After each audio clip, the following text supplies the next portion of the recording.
Va 3-spikerimiz bugun Don't GPT Everything mavzusi bilan Otabek Nurmuhammadni sahnamizga taklif qilamiz. Marhamat.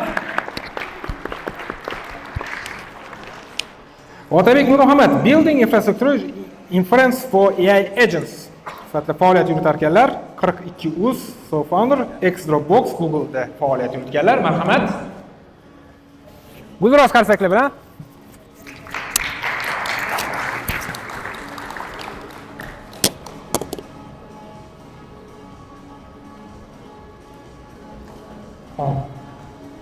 Hammaga assalomu alaykum. Ovozim eshitilyapti? Yaxshi. Don't GPT everything. Musiqamizni yangilaveramiz. bu musiqani o'chiramiz va boshlaymiz. Rahmat. Mavzuga kirishdan oldin ozgina ma'lumot berib o'tmoqchiman. Keling, o'zi kompyuterlar nimani tushunadi, qanday tushunadi haqida gaplashib olaylik. Analitika o'zi nima va u bizga nimaga kerak? Javoblar bormi? Shunchaki taxminingiz ham bo'ladi, misol uchun dashboard deyishingiz mumkin.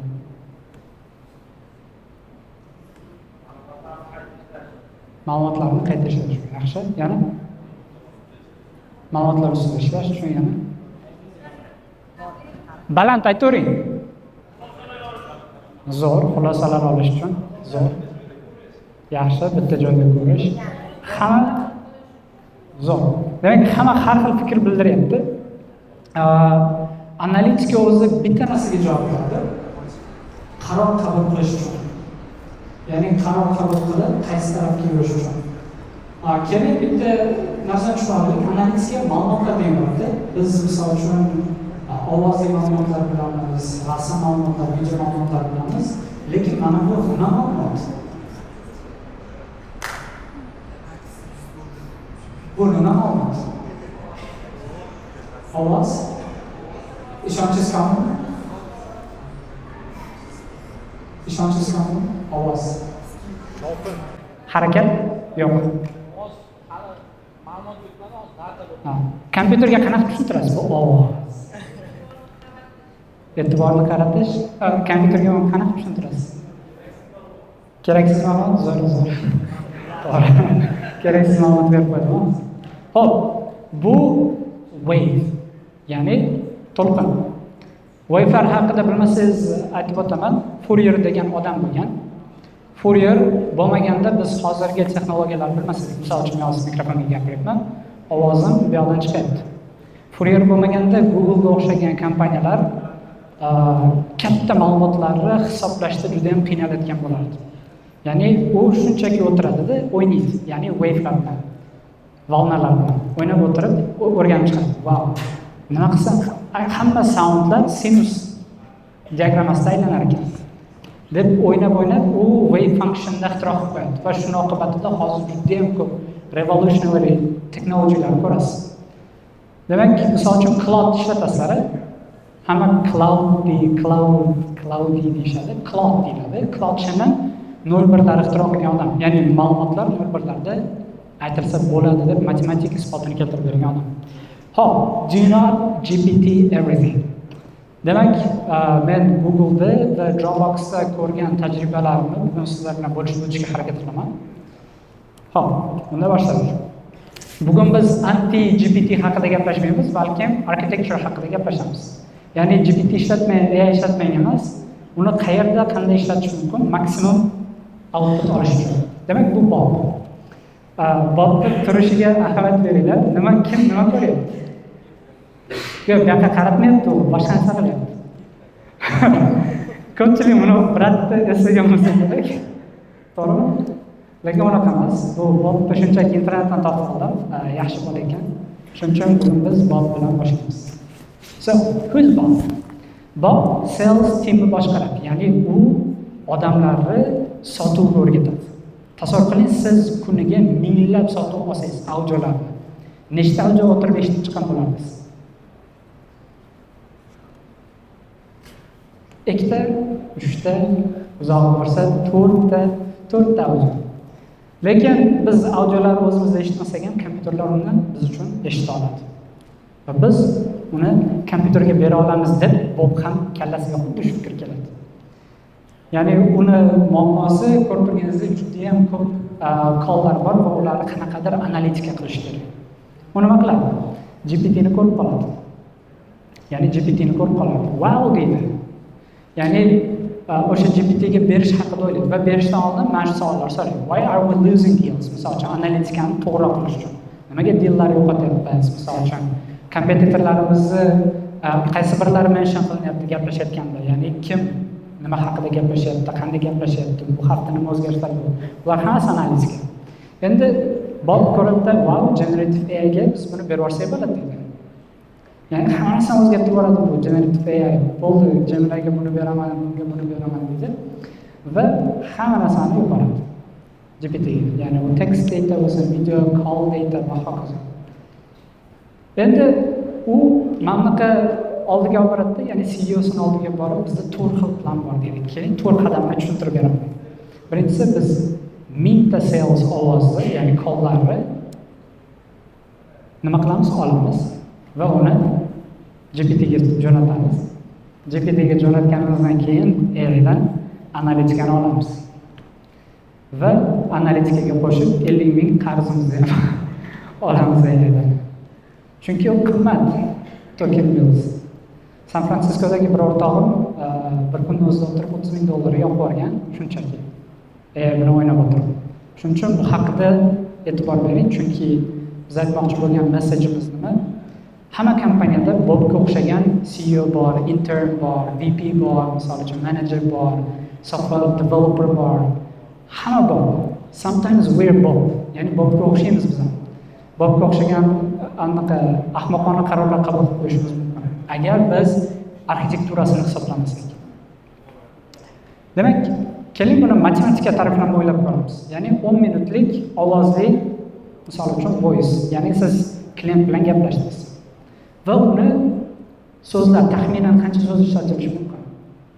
O'rtacha kesda bu 1,5 minut ekan. Demak, o'sha 1,5 minutda so'zni hisoblasak 2000 dan 3000 tokengacha olish mumkin, taxminan. Va undan bizda 1000 ta bor.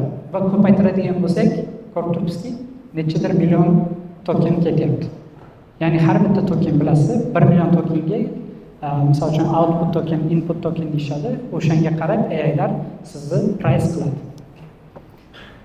Xo'p, lekin yomon tomoni bor. Biz AIdan faqat bitta narsa so'ramaymiz, to'g'rimi? Faqat ma'lumotni berib yuborib, qabul qiladi. Men sizdan petlichga oldilarmi? Nimalar so'raymiz yana? Misol uchun ma'lumotni berib yubordik, javobni oldik. Shu bilan cheklanamizmi? Odatda cheklanmaymiz. Biz misol uchun qayta so'rashimiz mumkin, nimadir deyishimiz mumkin. Va bular hammasi costni o'zgartiradi. Ya'ni narxni. Narxni o'zgarishi bu arxitekturik qaror. Misol uchun uy qurayotganingizda ham arxitekturasini avval qilasiz, qancha nima ketishini taxmin qilasiz va shunga qarab ish tutasiz, to'g'ri? Demak shu. Biz mana bu icebergga qaraydigan bo'lsak, iceberg tepasida biz faqat ko'radigan qismimiz turibdi. API bill. Ya'ni API ga qancha pul ketadi. Lekin biz ko'rmayotgan narsa model narxi va odamni ko'rib chiqish narxi, chunki odam ham pulga ishlaydi. Xatoliklar, xato qilib qo'ysa, xatoni to'g'rilashingiz kerak. Qayta ishlatib chiqishingiz kerak va kechikib boradigan qarorlar. Bular hammasini hisoblab siz arxitektura qilishingiz kerak. Demak, kimdir sizga kelibdi, eshitdingmi deydi, GPT 5 chiqdi deydi. Bo'lgan Chemical chiqdi, aniq endi ertalab telefonni ochsangiz ko'rasiz yangiliklarni. Arzon ekan, unaqa ekan. Lekin o'sha arzon ekan deganda o'tib ketishdan oldin birinchi so'rashingiz kerak bo'lgan narsa bu cheap compared to what? Ya'ni nimaga asoslanib, ya'ni nimaga taqqoslagan holatda bu arzon. Savollar ko'proq javob bera oladi, savol bermaslikdan ko'ra. Va cheap after how many mistakes, ya'ni qancha xatomizdan keyin arzon bo'ladi. Demak, xato olish nisbatini ham hisoblashingizga to'g'ri keladi. arxitekturasida. Demak, cheap model that creates expensive mistake is not cheap. Ya'ni arzon model bo'lsa, u ishingizni ham arzon qilish kerak. Ya'ni ishingizni qiyinlashtirayotgan bo'lsa, demak u arzon emas. Xo'p, demo ishlaydi. Lekin productionga borganda odatda demolar buziladi. Sabab nimaga? Any guesses? Taxminlar bormi? Hamma local hostda scalability. Yo'q, doim emas. Yana? Vibe ko'tarilgani uchun. Yaxshi javob berdi. Kim aytishi bor? Zo'r, siz eslab qoling. Keyin sizga prizm bor. Hallucination cost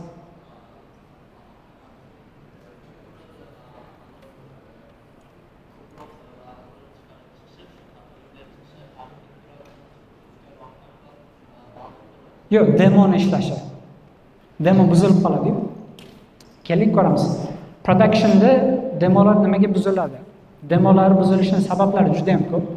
Misol uchun scalability bo'lishi mumkin, yoki siz kutmagan faktor bo'lishi mumkin, yoki qanaqadir sistemaning o'zidagi xatoliklar bo'lishi mumkin, operatsion tizim bo'lishi mumkin va hokazo. Va production doesn't care whether AI sounds intelligent. Ya'ni AI qilyapsizmi, qilmayapsizmi, farqi yo'q productionga. Lekin nima farqi bor? Production cares about something different. Production cares about is AI useful? Ya'ni sun'iy intellekt qo'shish o'zi foydami, zararmi?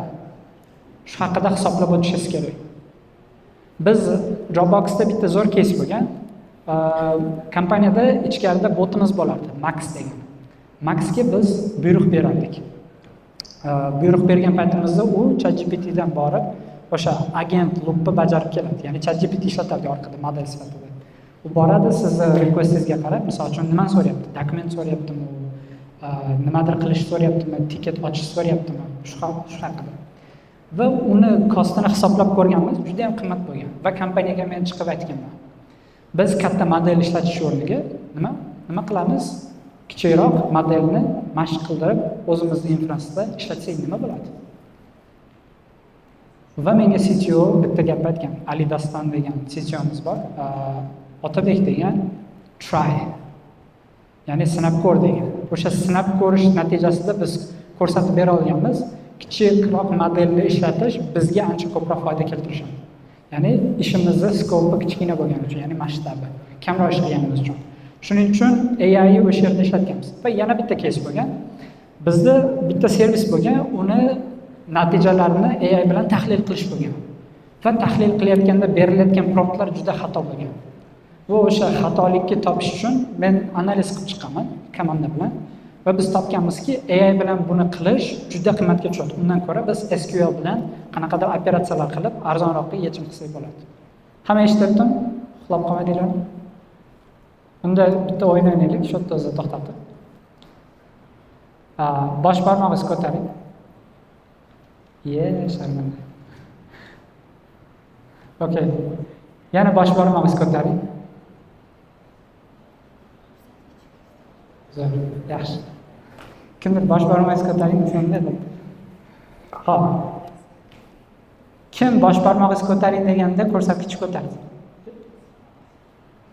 Yaxshi, tan olisham. Erkak kishi edi, lekin ayollar ham ko'taryapti. Ular hop, hazillashyapti. Yaxshi. Demak, nimaga nimani berishni birinchi aniqlab oling. Chunki sun'iy intellekt bilan hamma narsani yechib bo'lmaydi. Demak, yaxshi tanlov bor va yomon tanlov bor.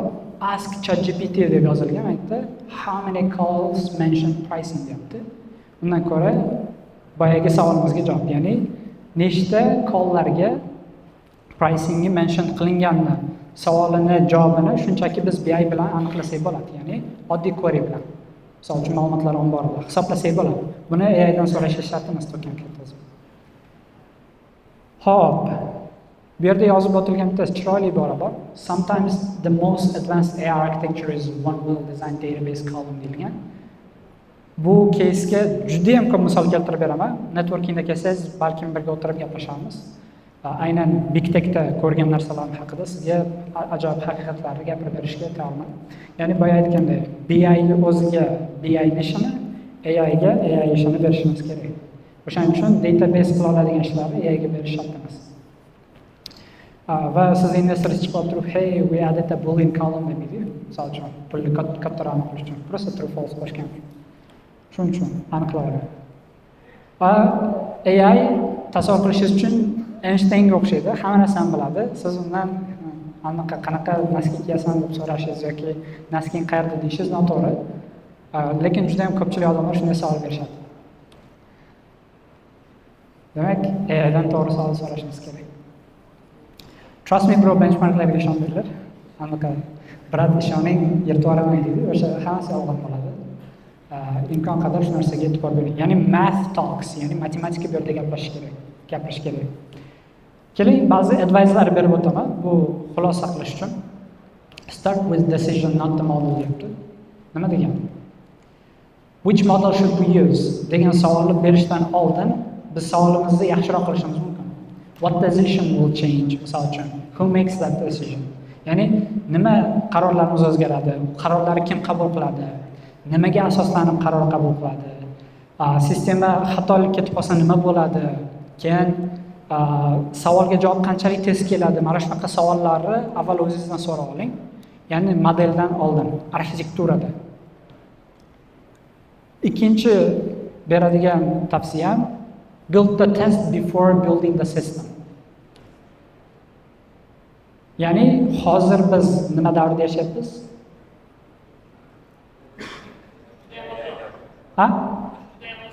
Juda ham oson davrda yashayapmiz. Lekin hamma davr qiynalib ketyapti. Odamlar qiynalib ketyapti. Pul topish qiynalib. Hamma shunaqa deyapti-yu. Demak, biz hozir AI davrida yashayapmiz. Ba'zi proseslar juda ham tez bo'ladi. Lekin tezlik bu ko'p sotishga olib bormaydi. Misol uchun, mashina kompaniyasi, mashina ishlab chiqaradigan kompaniya ko'p mashina ishlab chiqarsa ko'p sotib qiladi degani. Sabab? Qaytishlar ko'p bo'lishi mumkin. Sabab? Juda to'g'ri. Ya'ni tezlikda sifat yo'qoladi. Tezlikda sifat yo'qoladi. Doim emas, lekin aksariyat holatda tezlikda sifat yo'qoladi. Shuning uchun kompaniyalar asosiy vaqtda testlashga o'tib ketadi yoki bug fixga o'tib ketadi. Shuning uchun testlarni avval o'zingiz qiling. Undan tashqari bitta zo'r she'r bor. Kim biladi bu she'rni? Roses are red, violets are blue. Always test your code before it tests you. Tizim sizni test qilishdan oldin tizimni o'zingiz testlang, bo'lmasam asablaringiz testlaydi. Qanchalik bardoshli ekanligingizni. Bu she'rni doim eshitganimda maza qilaman va shu she'r meni doim yaxshi test yozishga majburlaydi. Never let AI create the facts and judge itself in one step. Ya'ni AI ga faktlar uchun va judge qilish uchun o'zida bitta stepda judge qilish uchun yoki fakt yaratish uchun qo'yib bermang. Boya aytganda hybrid yechim juda ham muhim bu yerda. Give AI permission to say I don't know. Bilmayman degan gap nima yaratadi bizga? Hozir kimdir muammo yaratadi deydi. Yolg'on gapirmaslik yaxshi. Yana ham zo'rroq, aniq advantage bor bilmayman degan gap. Xatoni chuqurroq yaxshi, yana ham chuqurroq yaxshi. Tizimlarda bu boshqacha, odamda boshqacha. Odam bilmayman desa, o'rganishga majbur bo'ladi. Keyingi safar so'ralganda bilishim kerak. Misol uchun kompaniya intervyusiga kirdingiz, yiqildingiz, bilmayman deb. Bilib oldingiz, bo'ldi, meni nima deydi, limitim shu yerda ekan, o'rganishim kerak deb o'rganib, keyingi safar yaxshiroq bo'lasiz. Lekin tizimlarda bilmayman deyish bu operatorga yuboradi. Ya'ni kollarni biz odatda AI bilmasa operatorga yuboramiz, misol uchun. Ya'ni odamga. Shuning uchun tizimlarga bilmayman deyishni o'rgatish kerak, faqat bilaman demaslik kerak. Va bu yerda aytib o'tganman, acceptance deganda o'sha review qanaqa bo'lishi kerak, rejection qanaqa bo'lishi kerak. Misol uchun accept sufficiently reliable automated. Agar ishonchli bo'lsa, automate qiling. Ambiguous send it to human. Ya'ni noaniq bo'lsa, odamga yuboring. Insufficient evidence do not produce a conclusion deyapti. Ya'ni yetarli bo'lmayapti ma'lumot, bilmaysizmi? Просто amend qiling, ya'ni bekor qiling. Bu haqida Selective Classification for Deep Neural Network degan topic bor, research paper bor. Bu haqida o'rganib ko'rsangiz bo'ladi. Aynan qanaqa qarorlarni qanday tanlash haqida yozib o'tishgan, ya'ni AI bilan. Va ko'pchilik qilayotgan yana bitta xatolardan bittasi haqida aytib o'tsam, optimizatsiya. Ya'ni kodni yozganda make it better, make it fast, anaqa no mistake degan promptlar berasizlar, to'g'rimi? Make it perfect, build me $1 billion startup. Hop, optimizatsiya. Big Tech'da staff engineer bo'lish dan eng ko'p takrorlay qilgan ishim mana shu bo'lgan. Optimizatsiyadan oldingi protsesslar. Ya'ni doim qilib kelgan ishimizni qanaqa sayklda ketirish. Birinchi make it work. Ishlashiga olib keling. Ya'ni bilmaydigan joyingizda yoki bilsangiz ham bilmasangiz ham birinchi ishlaydigan prototip yarating. Ikkinchisi remove something. Birinchi ishlagandan keyin endi nimadirni olib tashlaysiz.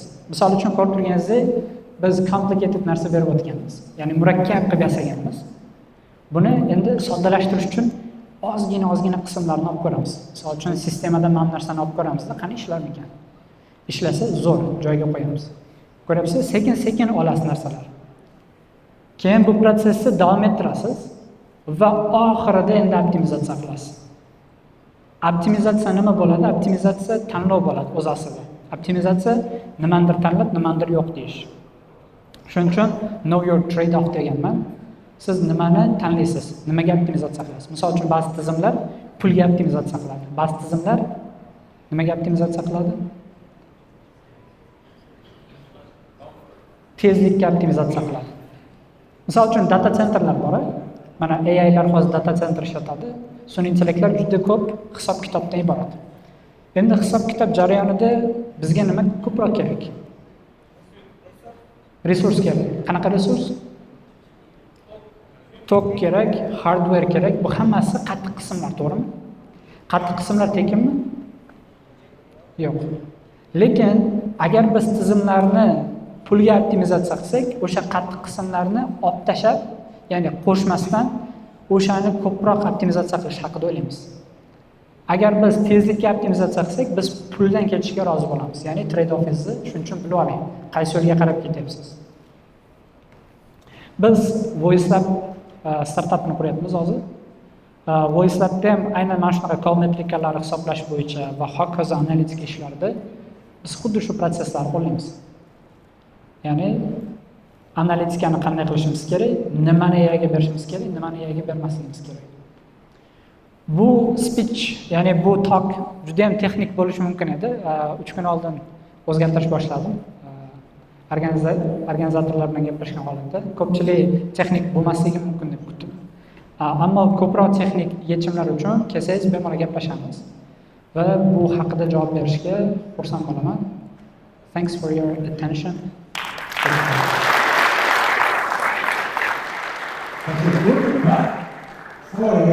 Savol bo'layotib qo'lga ko'tarsa, savolingiz.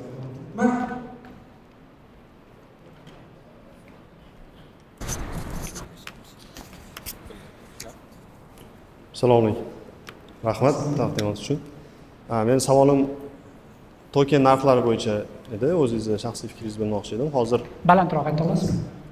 Token narxlari bo'yicha AI yuzishni token narxlari hozir hamma aytyapti 90% dan baland chegirmada berishyapti AI kompaniyalar va aniq keladigan kun narxlar juda katta narxlar oshishi keladi. Chunki ular foydaga chiqish uchun baribir narxlarni oshirishga majbur bo'ladi.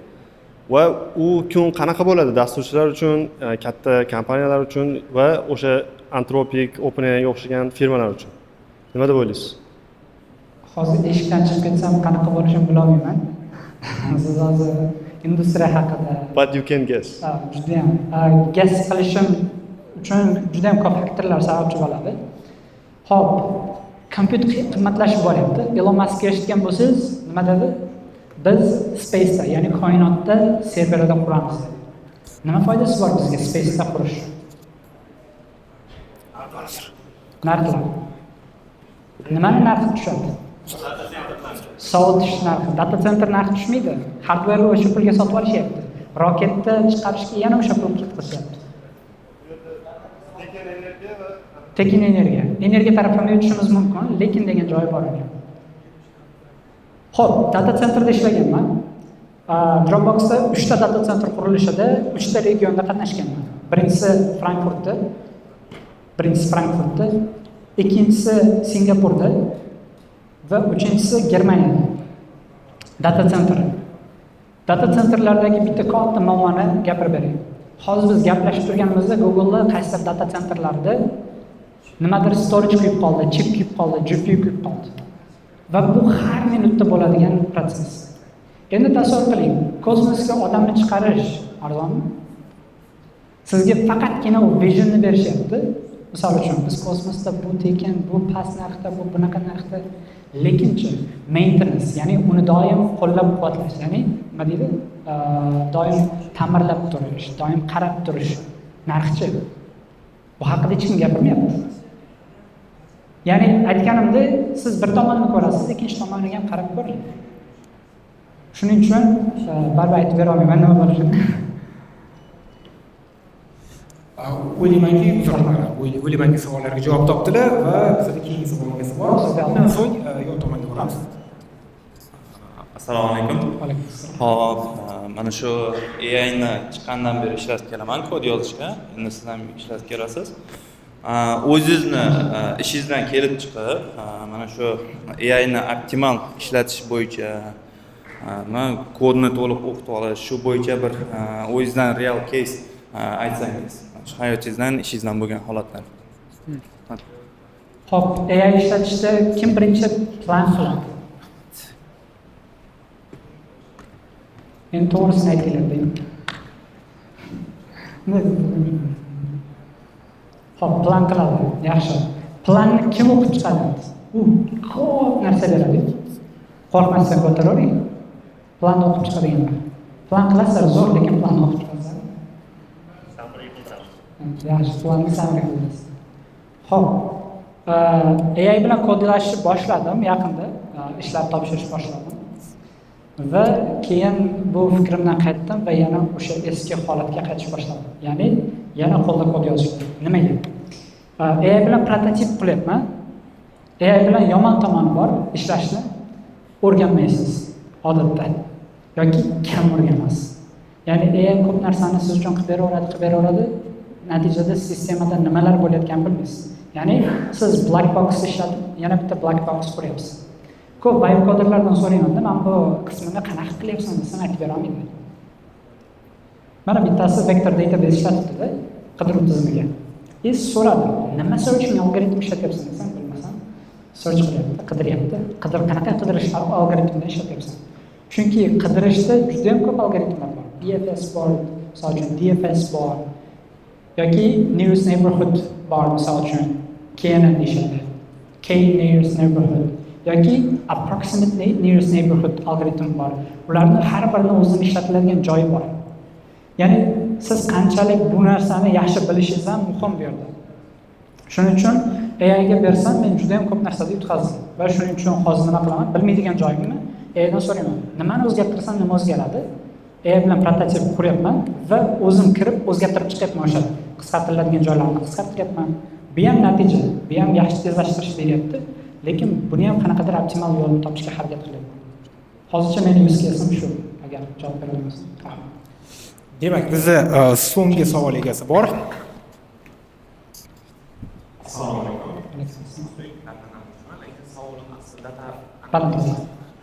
Lekin aslida savolim data analitika haqida emas. Hozir aytib o'tdingiz, AI bor, o'sha cloud bor. Hamma nima desam, g'oya hammada bor, cloud hammada bor, lekin uni yuzachi sal kamroq. Oldin g'oya bir kishida bo'lardi, execute qiladiganlar bir 10 kishi bo'lardi, usage 1 milliard bo'lib ketardi. Hozirgi savolim shundaki, hozir kecha kunduzda odamlar misol uchun qanaqadir biznes boshlayotganda yokida misol uchun o'zini IT bilimi bilan qanaqadir bir kompaniya ochmoqchi bo'lsa, ular startapga urg'u bergani yaxshimi yokida qanaqadir bir kompaniya ochib, hozirgi paytdagi yurib turgan anchagina daromadi bor, lekin tizimlashmagan bizneslarni tizimlashtirib beradigan kompaniya ochgan yaxshiroq. Qaysi biri yaxshiroq? То есть qanaqadir bitta biznes egasi bor va u bilan gaplashib chiqqaningizda uni shunaqa insonlar qo'lida ishlaydiki, u insonlarning ishini avtomatlashtirsa bo'ladi. Mana shularning ishini avtomatlashtirib berib, biznesni tizimlashtirib berib, datalarni, hamma narsani joy-joyiga oqizib beradigan qilib, dashbordlar yaratib beradigan qilib, tizim yaratib bergan yaxshimi? Biznesni tizimlashtiradigan kompaniya ochgan yaxshimi yoki-da startapga urg'u berib startap ochgan yaxshimi? Startap ham yaxshi bo'lishi mumkin, lekin uni yurg'izib olish degan narsa bor. Marketingga pul tikilinadi, kam xarajat bo'lmaydi, ofis ochilinadi, insonlarni ishga olish bor. Mana shunaqa taraflama qanaqa bo'ladi? Keling, savol beray. Mikrofon ushlating. Startap bilan biznes o'rtasida nima farq bor? Startap bu insonga qanaqadir bir servis ko'rsatadi va qanaqadir qiyinchilikni. Endi biznes har xil bo'lishi mumkin. Biznes ham odamga xizmat ko'rsatadi. Endi qarang, IT bo'yicha servis ko'rsatish mumkin. IT bo'lmasdan turib ham servis ko'rsatilinishi mumkin. Ko'chadagi somsaxonani, nima somsasi ham, somsachini somsa sotish ham bu biznes. Rost. Bu ham startap bo'lgan oldin. Qaysi payt? Qarang, keling eski tarixga bitta qaytamiz. Savolingizga javob berishga harakat qilaman. Tushundimi? Tribelar, ya'ni qadimda biz qabilalar bo'lib yashaganmiz. Qaysi qabiladansiz? Bilasizmi? Kim biladi qaysi qabiladanligini? Avlodlarni. Zo'r. Ya'ni qadimda qabilalar bo'lgan, hamma o'zining qabilasini bilish kerak. Endi tarixdan bu yoqqa yurib kelsak, o'shanda javobga yaxshiroq topa olamiz deb o'ylayman. Qabilada yashayotganda ovqat qayerda qilinadi? Restoranga qilinmaydi. Ketdi, belisimaga borib keldi. O'sha davrlarda. Demak, hamma uyda qilinadi. Keyin qaysidir kallasiga ideya kelib qolib, qaysidir birini shu bitta uyni ichida ovqat berib, odamlarga almashib qo'yib, sotib qo'yib. Innovatsiya bu. Ya'ni o'zgarish. Noodatiy narsani kiritish. Startap o'zi nima? Startap bu yo'q narsani bor qiladigan narsa. Bozorga berib ko'radi. Bozorda o'sha narsaga talab bormi yo'qmi tekshirib ko'radi va talab bo'lsa taxminiy xizmat ko'rsatib qo'yadi startap uchun. Mana shu startap. Biznes mana shu startapga endi kengayishi bor. Mana shu biznes bo'ladi. Misol uchun Yandex startap bo'lgan, hozir biznes bo'lib ketdi. Google bo'yicha misol uchun. Hamma biladi, chunki hamma uni o'rganib qoldi. Endi biz uchun wow emas, endi biz uchun AI bu startap. Okay. Endi siz savolingizga javob beradigan bo'lsak, nima qilgan yaxshi? Startap qilgan yaxshimi, biznes qilgan yaxshimi? Ya'ni sizning savolingiz aynan nima bo'ladi ko'proq?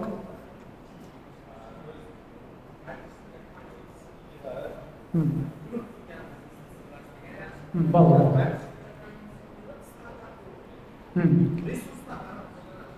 Tushunarli. Demak, resursdan hozircha bu savolingizga men aniq ekspert aniq fikr ayta olmayman, chunki men o'zim hali ekspert emasman. Taxminiy fikrimni aytishim mumkin. O'zim ko'rib kelayotgan va startap qurayotgan jarayon. Biznesga xizmat ko'rsatish ham plyus, AI startap qilib, misol uchun AIlar, ya'ni bizneslar o'ziga ham, misol uchun qanaqadir startap o'ziga ham xizmat ko'rsatish ham plyus. Ikkalasining ham o'ziga yarasha plyuslari bor. Lekin startapda sizning o'sishingiz boshqacharoq bo'ladi. Agar sizda misol uchun need bo'lsa, misol uchun talab katta bo'lsa, o'sishingiz ham shunaqa katta osadi. Lekin bizneslar bilan, traditsion bizneslar bilan hozir integratsiya qilish rosa qiyin. Chunki ular ko'proq pulni biladi, lekin ideya yengillashtirish haqida ko'p ham eshitolmaydi. Endi resursni AI davrida misol uchun siz aytyapsiz, user kamayib ketgan deyapsiz. Sal uzunroq ketyapti. User kamayib ketgan, ya'ni oldin odamlar ko'proq ishlatardi dasturlarni, hozir hamma o'zining dasturini qurib olyapti. Bu narsaga qo'shilaman, lekin buni ham qachondir to'xtaydigan joyi bor. Ya'ni qachondir to'xtaydigan joyi bor, lekin hammani ham Apple ishlatilmaydi. Sababi did birinchi o'rinda. Misol uchun Steve Jobs aytgani odamlarga customize qilishga bermaydi. Sabab odamlar didi rasvo deydi. Kimdir telefonni ochasa, voy bu background qiyincha rasvo deysiz. Men bundan ko'ra menikini qildi, siz bemaydi. Voy bu sizniki ham rasvo deydi. Bu bir. Ikkinchisi, odamlarga sizni berayotgan qiymatingiz. Odamlar qiymat olsa, ular dastur qurishdan emas, siz dasturingizni ishlashdan ko'proq baxtliroq bo'ladi. Va uchinchi masala, siz innovatsiya bermayotgan bo'lsangiz, sizni qilayotgan startapingizda foydasi yo'q. Misol uchun ChatGPT'lar odamlarga qaysi ma'noda yana ham komfort zona ochib berdi. Ya'ni endi siz o'zingiz yolg'iz qilmaysiz. Oldin o'rtangiz bilan telefonda gaplashib, o'rtoq vaqtimni bo'lsa o'chiradingiz. Hozir davlat ChatGPT desiz, bilan bajonda gaplashadi. Janjal qilmaysiz. Sen zo'rsan, sen zo'rga loyiqsan. Ya'ni odamlarga qiymat bera olsangiz, istalgan narsa ishlaydi. Ya'ni resurs o'sha tarafga qarab, so'zsiz menimcha, ya'ni qiymat berish tarafga qarab bo'lsangiz, doim yutasiz. Qayerga bo'lishdan qat'iy. Rahmat. Tashakkur. Va endi Otabek Nurmuhammaddan iltimos qilib qolamiz. 3 ta savoldan eng yaxshisi sizningcha qaysi biri ma'qul edi? Mana shu 3-o'ringa bering. Ya'ni 3-savol egasi, marhamat. Yaxshi ma'lumot bering. Spikerimizdan maxsus sovg'ani qabul qilib olishingiz mumkin bo'ladi. Hurmatli ishtirokchilar, spikerimiz sovg'ani qabul qilgunlariga qadar eslatib o'taman, hali tadbirimiz o'z yakuniga yetgani yo'q, qiziqarli qismlarimiz bor va tadbirimiz so'ngida mazali qismi ham bor. Albatta bu lahzani deyarli ko'pchilik kutayotgan bo'lsa ajab emas. Soat 12 bo'lgan ekan, ko'pchilikni tushlik qilish niyati bor albatta. Va ana endi yana bir karra Otabek Nurmuhammadga minnatdorchilik bildirib qolamiz qarsaklar bilan. Tadbirimizning yana bir muhim nuqtasiga kelmoqdamiz. Yana qo'llaringizni tayyorlab olasiz. O'ylashingni mashq qilish shart emas yoki mashq kerakmi? Reaksiya bildirasiz, mashq kerak yoki yo'q. Demak, jimlik demak kerak emas ekan. Xo'p, yana iltimos qilib qolamiz. Barchangiz smartfonlaringizni olgan holatda yuqoridagi QR kodni skaner qilasiz yoki o'yin kodini ishlatgan holatda yana bir maxsus o'yinimizga tashrif buyurishingiz mumkin bo'ladi. Ushbu o'yin davomida bir nechta sovg'amiz mavjud. Bu ham tashkilotchilar tomonidan taqdim etiladigan maxsus sovg'alar bor. Albatta bu sovg'alar to'g'risi o'zim kuzatdim, juda ham kerak bo'ladigan, barchamizga kerak bo'ladigan sovg'alar ekan. Hozircha 100 tadan oshiq ishtirokchi ro'yxatdan o'tdi. Xo'p, yana kimda qoldi? Kimda muammo bor ulanishda? Kim hali ulanmadi? Agar imkon bo'lsa qo'lingizdan ko'tarsanglar turamiz.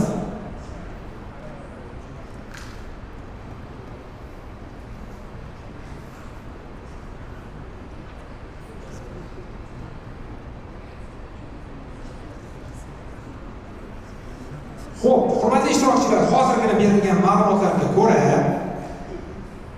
deyarli bizni ishtirok etayotgan mana 144 mingga 145 ta ana mana 150 ta deylik, deyarli yarim ishtirokchilarga, shu zalda ishtirok etayotgan yarim ishtirokchilarga sovg'a naqd desak xato bo'lmaydi, chunki 70 ta g'olib eng yuqori ball olgan ishtirokchilarimiz maxsus sovg'a bilan mukofot etganmiz.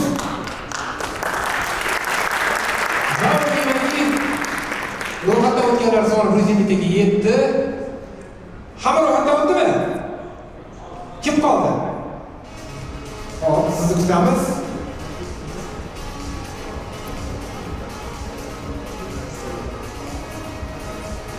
Demak, bo'ldimi? 153 ta bo'ldik va o'ylaymanki barcha ro'yxatdan o'tishga ulgurdi. Biz esa Sekinasalik bilan tayyormizda? Eshittirmadi, oqa kemalarga birovatda tayyormizda? Boshladik. 3, 2, 1, ketdik. Quyidagi parollardan qaysi biri eng xavfsiz hisoblanadi? Data qismi 26, password 123, javob 123. Efektiv nima. Qaysi savol? Qaysi javob? Demak, efektiv unda ham eng xavfsiz parol hisoblanar ekan. Demak, 137 ishtirokchimiz to'g'ri javob topishibdi. Qolganlar bilmadim.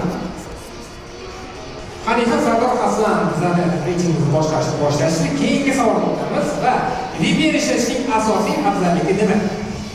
Telefon xotirasini oshiradi, internet tezlashtiradi va foydalanuvchilar oqimini nazorat qiladi, viruslarni avtomatik o'chiradi, internet trafikini shifrlaydi va maxfiylikni oshiradi. Qaysi javob to'g'ri? Javob berish uchun 5 songa bormoqda va hamma javob berib bo'ldi. Prezident ishtirokchimiz to'g'ri javob berishdi. Lekin shoshmay turamiz. VPN internet tezlashtirishni bilmagan ekanman. Balki kim shundan foydalanadi. Demak, Alex Hasanov Shigov va Gem ishtirokchilarimiz eng yuqori reytingni boshqarib bormoqda va ruxsatingiz bilan keyingi savolga o'tamiz. Quyidagi hujumlardan qaysi biri foydalanuvchi emas, aynan web ilovani nishonga oladi? Smishing, SQL injection, phishing, wishing. Qaysi javob to'g'ri sizningcha? Tezkorlik bilan javob beramiz. O'yinimizda tezkorlik ham ahamiyatga ega. 5 soniya va SQL injection. Hozircha ishtirokchimiz to'g'ri javob berishga muvaffaq bo'lishdi. Biz esa liderlar o'zgarmoqda. Xo'p. Demak, keyingi savolga asosiy o'tamiz. 4-savol, HTTPS protokolining asosiy vazifasi nima? Internet tezligini oshirish, brauzer va server o'rtasidagi ma'lumotlarni shifrlash, cookie fayllarni ochirish, saytni Google'ga tegishli qilish va uni brauzerga uzatish. Qaysi javob sizningcha to'g'ri? Birinchi ishtirokchimiz to'g'ri javob berishdi, ya'ni brauzer va server o'rtasidagi ma'lumotlarni shifrlash. Shoshmaymiz. Bizda esa reytingda o'zgarishlar mavjud. Sherzod ishtirokchimiz birinchi o'ringa ko'tarilib oldilar. Shoshmaymiz. Hurmatli moderatorlar, juda shoshib qolmaymiz. Asta-sekinlik bilan davom etamiz va keyingi savolga o'tamiz. 5-savol. Ikki bosqichli tasdiqlash sizni qaysi holatda himoya qilishi mumkin? Telefon xotirasi to'lganda, internet ishlamaganda, brauzeringiz yangilanmaganda, parolingiz boshqa birovga ma'lum bo'lib qolganda. Bularning ichida qaysi biri to'g'ri? Birinchi ishtirokchimiz to'g'ri javob berishdi. Ikki ishtirokchimiz brauzeringiz yangilanmaganda ufaq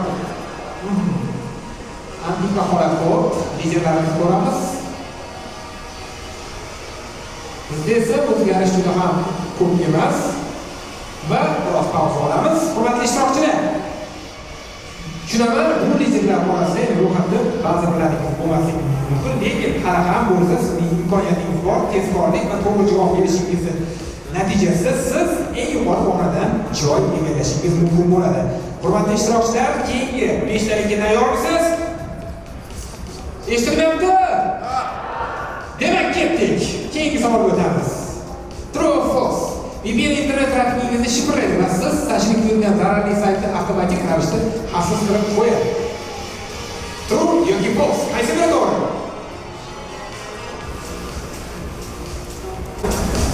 Haqiqat emas. Qaysi bir javob to'g'ri, qaysi biri esa noto'g'ri sizningcha? To'g'ri javobni belgilaysiz. Demak, 68 ishtirokchimiz false javob belgilashdi va to'g'ri ekan. Natijalarga o'tamiz. Bizda esa birdaniga liderlar o'zgarmoqda. Qoyil, tanaffus foyda berdi. Yana tanaffus kerakmi? Yo'q, davom etamiz. Keyingi savol. 7-savol. Left privilege principle tamoyili nimani anglatadi? Har bir foydalanuvchiga o'z vazifasi uchun zarur minimal ruxsat beriladi. Har bir xodim administrator ega bo'lishi kerak. Barcha foydalanuvchilar bitta akkauntdan foydalanadi. Har bir foydalanuvchi barcha tizimlarga kira olishi kerak. Sizningcha qaysi javob to'g'ri?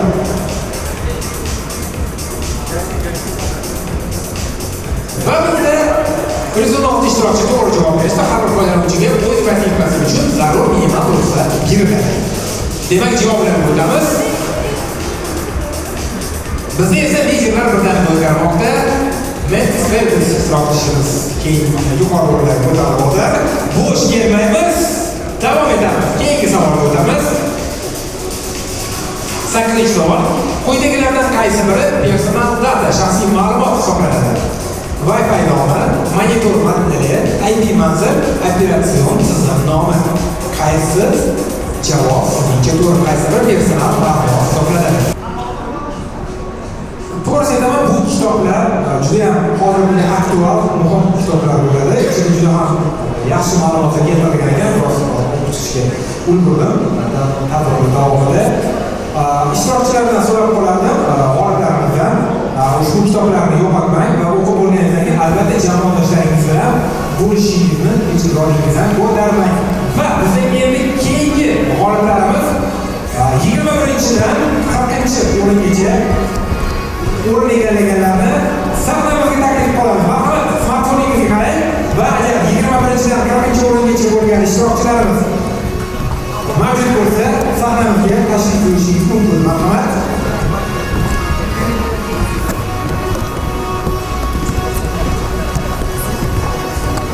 Tezroq bo'lamiz. Shaqon jadallik bilan ishtirok etamiz. Bu ishtirokchilarimiz orasida eng yosh ishtirokchi bo'ladi. Kichkintoy. Mayli sizga savol bersam, ismingiz nima? Murojaat. Fotingiz-chi?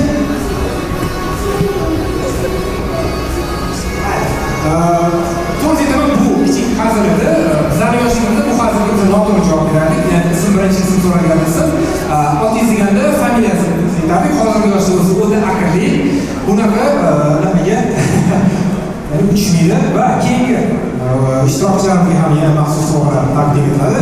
Imronjon, katta bo'lganda kim bo'lmoqchisiz?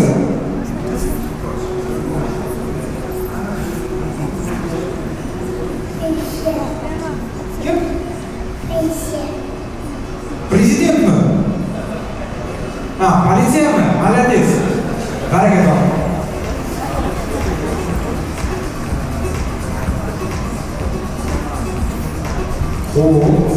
Hurmatli ishtirokchilar, yirik qonunchilik uchun eslatib o'taman. Tadbirimizdan so'ng Bellissimo Pizza tomonidan maxsus bizlarning nimamiz bor, maxsus prezentimiz bor, ya'ni Bellissimo Pizza tomonidan va barchangizni ketib qolmasligingizni so'rab qoladi, chunki bunday prezent qadrini ham va barcha tadbirlarda ham bo'la bermaydi.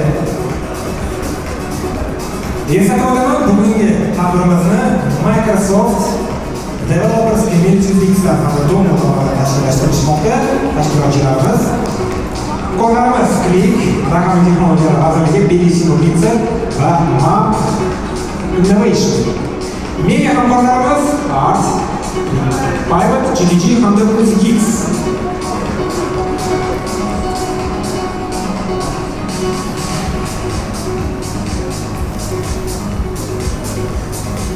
Tarixiy muhrlanish jarayoni g'oliblarimiz albatta tashabbur qilgan qolamiz va ana endi 41-dan 70-o'ringacha barcha ishtirokchilarimizni sahnamizga taklif qilib qolamiz. O'yin davomida kim 41dan to 70-o'ringacha o'rin egallagan ishtirokchilarimiz bo'ladigan bo'lsa, marhamat. Agar ekranda o'zingizni ko'rib turgan bo'lsangiz, marhamat, sahnamizga taklif qilamiz va o'z sovg'angizni olib ketishingiz mumkin bo'ladi. Marhamat.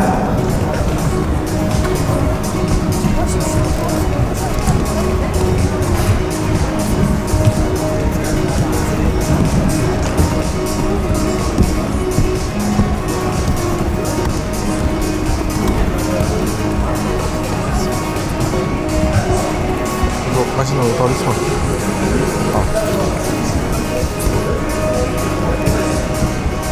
Deyarli barcha sovg'alar qo'llaniladi. Qaytadan sovg'a qo'llaniladi. Bo'lgan bugungi tadbirlar albatta juda zo'r deya olishimiz mumkin bo'ladi, chunki odatda tadbirlarda juda ham ko'p sovg'alar taqdim etilavermaydi. Va bugungi tadbirimiz ajoyib tadbir desak xato bo'lmaydi. Hurmatli ishtirokchilarimiz, albatta o'rinlaringizni, ya'ni g'olib bo'lganligingizni tasdiqlash uchun ilk qadar smartfoningizni neshinchi o'rin olganingizni bizni yordamchilarimizga ko'rsatib qo'yishingiz zarur bo'ladi. Bu albatta sovg'a o'z egasini albatta topish uchun kerak bo'ladi. Hurmatli ishtirokchilar, sizlardan iltimos qilib qolardik. Agar imkon bo'lsa, tadbirdan so'ng bemalol fikrlaringiz bilan savol-javob qilishingiz mumkin bo'ladi. Bundan tashqari, mtcuzbekistan.uz saytiga tashrif buyurgan holatda o'z fikrlaringizni, bugungi tadbirimizda bo'lgan plyus va minus tomonlarimizni ko'rsatib o'tishingizni so'ragan bo'lar edik. Chunki har bir tadbirda kamchiliklar bo'lishi mumkin. Bu albatta odatiy holat va biz har bir tadbirimizga, ya'ni keyingi tadbirlarimizga ushbu kamchiliklarni bartaraf qilgan holda yanada ideal holatda yetib borishimiz uchun sizning messenjingiz albatta zarur bo'ladi. Demak, ishtirokchilarimiz o'rtadagi fotografni qaraymiz va ta'rif uchun suratga tushib olamiz. Holat bo'lganligingizni tasdiqlash uchun. Albatta ushbu fotosuratlarni saytimiz va kommunitimiz orqali bemalol keyinchalik ko'rishingiz, ko'chirib olishingiz mumkin bo'ladi. Bundan tashqari, saytimiz, kommunitilarimizni like bosgan holatda qo'llab-quvvatlashingizni unutmang, sizni so'rab qolgan bo'ladi. G'oliblarimizga minnatdorchilik bildirib qolamiz va hurmatli ishtirokchilar, mana endi bugungi tadbirimizni eng dahshat tadbirlarga kelmoqdamiz va ruxsat etsangiz, agar tashkilotchilarimizdan biri, eng yoqimli tashkilotchilarimizdan biri bugungi tadbirimiz uchun so'nggi so'z taklif qilamiz sahramizga. Marhamat.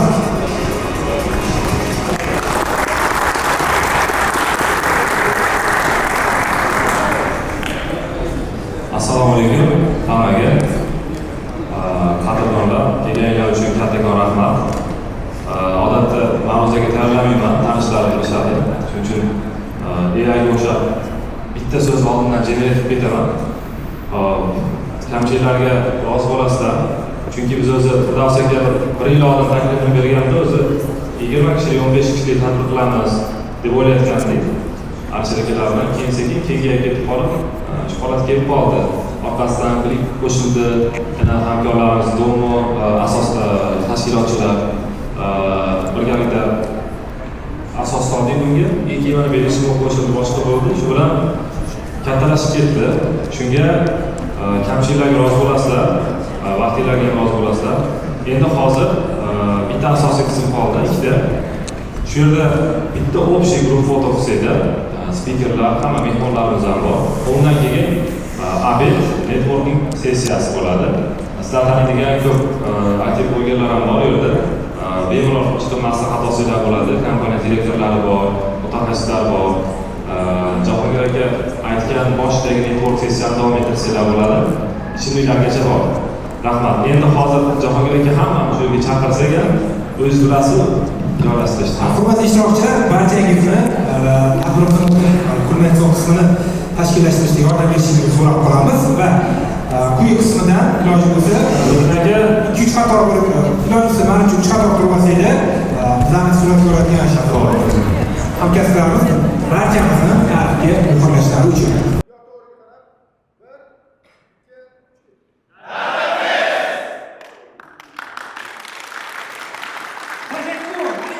Barchangizni tashqariga taklif qilib qolamiz. Belishmo bilan maxsus sovg'a uchun.